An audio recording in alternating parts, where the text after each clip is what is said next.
Hi friends, నా పేరు Srikanth. So particular ఈ యొక్క సెషన్లో మనం ఫార్మాట్ ఫంక్షన్ గురించి తెలుసుకుందాం. ఓకేనా? చూడండి ఫ్రెండ్స్, నేను న్యూ కాలమ్ తీసుకుంటున్నాను. దీంట్లో ఫార్మాట్. సో దీని యొక్క సింటాక్స్ అనేది, అంటే మనం ఏ ఫంక్షన్ గురించి తెలుసుకోవాలనుకున్నా మనం సింటాక్స్ని మాత్రం ఖచ్చితంగా చదవాలి. సింటాక్స్ తెలియకుండా మాత్రం మీకు ఫంక్షన్ని యూజ్ చేయడం అనేది రాదు. ఓకే, చూడండి ఇక్కడ నేను కూడా అదే చేస్తున్నాను. ఏంటి చూడండి, ఫార్మాట్ వాల్యూ, మనకి ఏ ఫార్మాట్ కావాలో ఆ ఫార్మాట్ ఇవ్వచ్చు, ఇది లోకల్ వాల్యూ కూడా ఇవ్వచ్చు.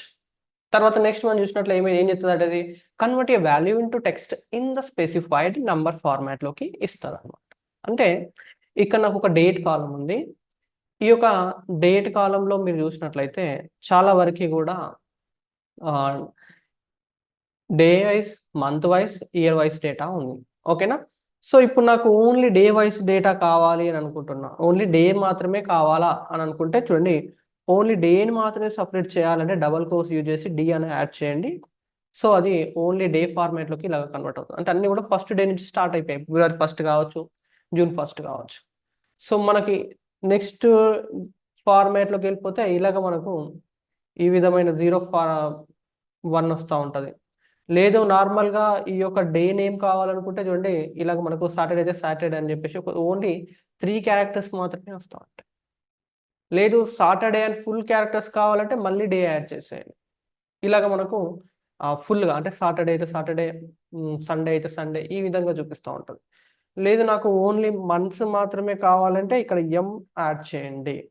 చూడండి, ఫిబ్రవరి ఎన్నో మంత్, 2nd మంత్. లేదు వీక్ కావాలంటే ఇక్కడ డెబ్లో యాడ్ చేయండి, అది ఎన్నో వీక్ అనేది చూపిస్తూ ఉంటుంది. ఓకే, సో ఈ విధంగా మనము బేసిక్ స్టాండర్డ్లో ఫార్మాట్ ఫంక్షన్ యూస్ చేయవచ్చు.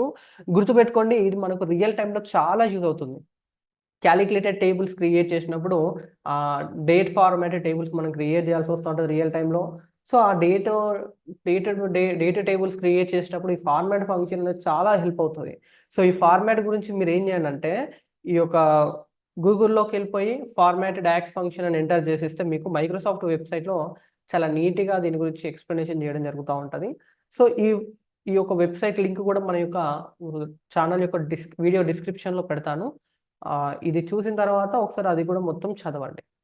ఓకే, ఎందుకంటే ఆ రియల్ టైంలో మనం వర్క్ చేసేటప్పుడు ఏంటంటే, వాళ్ళు ఏ ఫార్మాట్లో మన డేట్ డాటాని ఎక్స్పెక్ట్ చేస్తున్నారు అన్నప్పుడు ఆ ఫార్మాట్లోకి కన్వర్ట్ చేయడానికి ఈ యొక్క ఫార్మాట్ ఫంక్షన్ అనేది మనకు యూజ్ అవుతుంది.